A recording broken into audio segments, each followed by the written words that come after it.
ആറ്റിങ്ങൽ ചുടുകാടിന് സമീപം അയോധ്യ പ്രാണ പ്രതിഷ്ഠാ ദിനം ഉപയോഗിച്ച ഫ്ലെക്സ് ബോർഡുകൾ സാമൂഹ്യ വിരുദ്ധർ നശിപ്പിച്ചു. ആറ്റിങ്ങൽ ചുടുകാട് കൃഷിഭവന് സമീപം ചുമട്ടുതൊഴിലാളികൾ വിശ്രമസ്ഥലമായി ഉപയോഗിച്ചിരുന്ന ഷെഡിൽ സ്ഥാപിച്ചിരുന്ന ഫ്ലെക്സ് ബോർഡുകളാണ് കഴിഞ്ഞ ദിവസം രാത്രിയിൽ തീയിട്ട് നശിപ്പിച്ചത്. ഇന്നലെ രാത്രി സാമൂഹ്യ വിരുദ്ധർ ഇത് അടിച്ചു പൊളിച്ചിട്ട് കൊടിതോരണവും ഫ്ലക്സും ഒക്കെ ഉണ്ടായി. ഇതെല്ലാം തീ കത്തിക്കുകയുണ്ടായി. ഏകദേശം ഒരു 4:30 മണിയോട് കൂടിയിട്ടാണ് ഞങ്ങളിത് കാണുന്നത്. അത് മാറ്റിയിട്ട് പോലീസൊക്കെ വന്നു കേസൊക്കെ കൊടുത്തിട്ടുണ്ട്. അതാണ് ഈ ഭാഗത്ത് അങ്ങനെ ഒരു വിഷയം ഉള്ളതല്ല. അങ്ങനെ ഒരു തമ്മിലൊരു ഇതുണ്ടായി. ഇത് എന്തോ ബോധപൂർവം ചെയ്യുന്നൊരു പരിപാടിയാണ്. കെട്ടിയിരുന്ന കൊടിതോരണങ്ങളും നശിപ്പിച്ചു.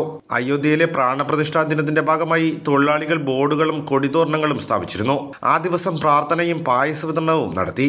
അവിടെയായിരുന്നു സാമൂഹ്യ വിരുദ്ധ സംഘം കഴിഞ്ഞ ദിവസം അക്രമം കാട്ടിയത്.